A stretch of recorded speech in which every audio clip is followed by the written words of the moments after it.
तर चिपळूणच्या परशुराम घाटातली संरक्षक भिंत पुन्हा कोसळली आहे। परशुराम घाटातल्या पेढे गावाला धोका कायम आहे। परशुराम घाटातली संरक्षक भिंत पुन्हा एकदा कोसळलेली आहे। या जवळच्या पेढे गावाला धोका यामुळे आता वाढलेला आहे। परशुराम घाटात संरक्षक भिंत कोसळल्याची ही दृश्य आपण पाहतोय।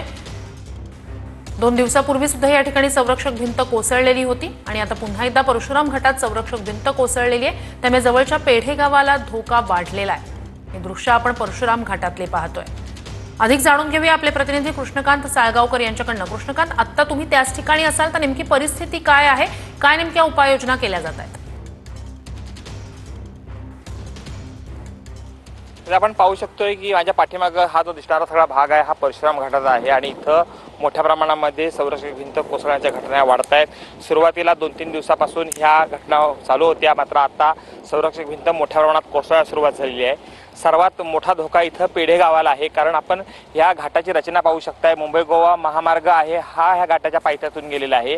त्यावेळेला रस्ता रुंदीकरणाचं काम सुरू झालं, त्यावेळेला कटिंग करून हा रस्ता उभारण्यात आला होता।